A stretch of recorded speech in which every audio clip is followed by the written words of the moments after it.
नमस्कार दोस्तों, कैसे आप सब। आज इस वीडियो में हम बात करेंगे, अगर आपके पास एक चक्की का प्लांट लगा हुआ है, क्योंकि बहुत से लोगों का कमेंट आता है, सवाल भी रहता है कि हमारे पास आटा चक्की हम चलाते हैं, चाहे वो 10 HP की हो या फिर 15 HP की हो, तो अगर वो प्लांट हमारा लगा हुआ है, वो सोलर पैनल हमारे पास लगे हुए हैं जिससे हमारी चक्की चल रही है, हमें उससे अगर घर का लोड चलाना हो तो वो कैसे होगा, क्या वो पॉसिबल है या नहीं है, क्या हम VFD से वो लोड चला सकते हैं या फिर उसके लिए हमें अलग से बैटरी लेस इन्वर्टर डालना पड़ेगा, तो उसका एक्चुअल सॉल्यूशन क्या है, तो आज हम इस वीडियो में यही जानेंगे। तो मैं संग्राम Singh SS product knowledge YouTube channel पर आपका स्वागत करता हूं। तो चलिए शुरू करते हैं आज के इस वीडियो को, जानते हैं इसके बारे में और चैनल को सब्सक्राइब जरूर करें।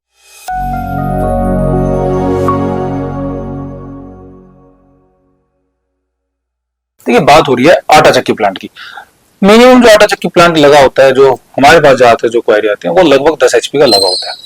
अब 10 HP पे जहां पे सोलर पैनल लगे हुए, वहां पे मैक्सिमम जो सोलर पैनल लगे हैं वो लगे हुए 32 पैनल्स, यानी कि पर पैनल जो है लगभग 500 वोल्ट, 520, 530, 550 या 580, तो 32 पैनल लगभग इस वोल्टेज के लगे हुए हैं। कोई 500 का है, यानी कि हम कह सकते हैं कि या तो 32 के 32 500 वोल्ट के हैं, या वो 550 के हैं, या 580 के हैं, 525 है, 30 है, जो भी है। तो ये सीरीज सोलर पैनल की लगी होती है। अब वहां पे लोग क्या कर रहे हैं, क्योंकि अभी मेरे पास जस्ट कल ही खोल आई थी कि हमें उससे घर का लोड चलाना है, तो उन्होंने क्या किया, उन्होंने वहां पे जो लोकल कोई वेंडर होगा, तो वहां पर उन्होंने ट्राई किया, वहां उन्होंने क्या किया, जो VFD आउटपुट दे रहा है उस अब VFD का आउटपुट 3 फेस में है, उसमें से 2 वायर उन्होंने उठाई और 2 वायर उठा के स्टेबलाइजर में डाल दी। स्टेबलाइजर से उसकी वोल्ट को कंट्रोल किया और उससे अपना वो घर का लोड चलाने लगे। देखिए, ये बहुत बड़ा एक रिस्क है, क्योंकि ये टेक्निकली सही नहीं बैठता, और ऐसा हुआ भी। उनके साथ ये हुआ कि उनका जो भी इंस्ट्रूमेंट्स थे जो उन्होंने ऑन किए थे, वो लगभग सब मतलब खराब हो गए उनके। फिर खराब वगैरह होने के बाद फिर हमारे पास उनकी कॉल आई। तो अगर आप सोच रहे हैं कि जैसे आपका 10 HP का सेटअप लगा हुआ है, वहां जो VFD लगा हुआ है उससे आप VFD से अपना घर का लोड चला लें, तो ये पॉसिबल नहीं है, क्योंकि ये कैसे भी पॉसिबल नहीं हो सकता। इसका रीजन मैं आपको दे देता हूं, क्योंकि जो VFD की फ्रीक्वेंसी होती है, मैंने पहले भी काफी वीडियो में बताया, VFD की फ्रीक्वेंसी हमेशा हाई रहती है, और हमारे जो घर के कंपोनेंट है वो मैक्सिमम 50 फ्रीक्वेंसी लेते हैं या 60 ले लेते हैं, बस इससे ऊपर की फ्रीक्वेंसी नहीं उठा सकते। लेकिन हाई फ्रीक्वेंसी मोटर को पता नहीं चलती, क्योंकि अगर मोटर में हाई फ्रीक्वेंसी चलेगी तो ज्यादा ज्यादा रोटेट एक्स्ट्रा हो जाएगी, बस इतना ही करेगी, इससे ज्यादा कुछ नहीं करेगी। लेकिन जो घर के कंपोनेंट, अब जैसे उसमें मोबाइल फोन है, लैपटॉप है, या फिर घर के जो पंखे अगर हम उनकी बात करें, तो वो भी 60 से ऊपर की फ्रीक्वेंसी को नहीं ले सकते। अब स्टेबलाइजर क्या करता है, स्टेबलाइजर से केवल और केवल आप वोल्टेज को मैनेज कर सकते हो, फ्रीक्वेंसी को आप मैनेज नहीं कर सकते। अगर पीछे से हाई फ्रीक्वेंसी में आई हुई है करंट, तो वो आगे हाई फ्रीक्वेंसी में ही जाएगा। तो VFD से अगर आप सोच रहे हो स्टेबलाइजर लगा के घर का लोड चल जाए, तो ऐसा पॉसिबल नहीं है। उसके लिए आपको डालना पड़ेगा बैटरी लेस इन्वर्टर। अब बैटरी लेस इन्वर्टर में अलग अलग कैटेगरी है, वो मैंने आपको बताया था। उसमें 5 kVA है, 10 kVA है। अब जो 5 kVA है वो हम जो बनाते हैं वो मोस्टली काम करता है 400 VOC तक। अब इसको थोड़ा सा और टेक्निकली एक बार समझते हैं। जहां पे ये 32 पैनल लगे हुए हैं, जहां पे 16 पैनल की सीरीज लगी हुई है, वहां पे जो VOC गई है, जो ओपन सर्किट वोल्ट है, वो लगभग है 800 के आसपास। अब वो जो हम इन्वर्टर दे रहे हैं 5 वाला, वो है 400 के आसपास।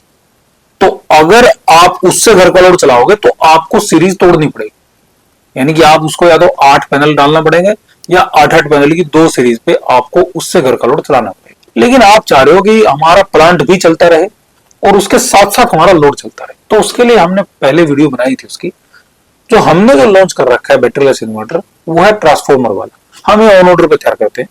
तो ट्रांसफॉर्मर वाला जो ऑन ऑर्डर पे तैयार होता है, वो हमारा बैटरी लेस इन्वर्टर, उसकी जो VOC है वो होती है 800 VOC।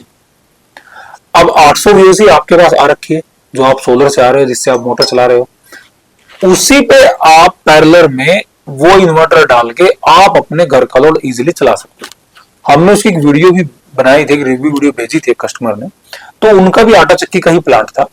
तो वो आटा चक्की के प्लांट से साथ में उनकी आटा चक्की भी चल रही है, वही 32 पैनल उनके लगे हैं, और साथ में वहां पे 10 किलो वोल्ट का बैटरी लेस इन्वर्टर डाला है, जिससे वो अपना लोड भी चला रहे हैं, साथ साथ वो चक्की भी चल रही है। तो वो क्या कर रहे हैं, वो आटा चक्की भी चल रही है और वहां पे उनका उसके साथ साथ लोड भी चला हुआ है। अब इसमें एक सवाल रहता है कि हमें अगर मान के चलिए लोड तो चलाना है केवल 5 किलोवाट का ही, तो कम वाला क्यों नहीं लगा सकते। अब इसमें आप एक चीज नोटिस करना, जो आपके 32 पैनल लगे हैं, तो उन 32 पैनल की जो लगभग किलोवाट जा रही है वो जा रही है ऑलमोस्ट मोटी मोटा मान के चलते हैं 16 किलोवाट। अब 16 किलोवाट पैनल को हैंडल करना 5 किलोवाट के इन्वर्टर के बस का नहीं है, तो वहां पे हमें 10 किलोवाट का ही डालना पड़ता है। और अगर हाई वीओसी में हम इन्वर्टर तैयार करें तो वो लगभग 10 वाले की और 5 वाले की उसमें मैन्युफैक्चरिंग कॉस्ट डिफरेंस भी बहुत कम रहता है। तो ये रीजन है, ज्यादा पैनल होने की वजह से हमें वहां 10 किलोवाट का ही इन्वर्टर देना पड़ रहा है, ताकि जिससे आपके सोलर पैनल भी मैनेज हो सके, आपकी आटा चक्की भी चलती रहे और साथ ही साथ आपके घर का लोड भी चलता रहे। तो ये इस हिसाब से हमने मैनेज कर रखा है। तो अगर आप अपनी आटा चक्की के साथ घर का लोड भी चलाना चाहते हैं तो उसके लिए सबसे बेहतर ऑप्शन है बैटरीलेस इन्वर्टर। और बैटरीलेस इन्वर्टर में भी ट्रांसफॉर्मर वाला बैटरीलेस इन्वर्टर जो 800 वीओसी तक काम करता हो, वो लगा के आप अपने घर का लोड इजीली चला सकते हो। अगर आप ये सोच रहे हो, जैसे मैंने आपको एक उदाहरण दिया इसमें, कि वहां पे जो वीएफडी से जो आउटपुट जा रखे है उसको स्टेबलाइजर में डाल के, ये बहुत ही रिस्की है, इसमें आपके घर के कंपोनेंट जलने के 100% चांस। तो अगर आप इन्वर्टर को लेना चाहते हैं, ये हमारा नंबर दिया गया, आप व्हाट्सएप कर सकते हैं या फिर आप हमारी वेबसाइट getpowersolution.com पर जाए, वहां से भी आप परचेज कर सकते हैं। इससे संबंधित अगर आपको कोई सवाल रहता है तो आप हमें कमेंट करें, हमारे चैनल को देखते रहिए, सब्सक्राइब जरूर करें। बहुत बहुत धन्यवाद।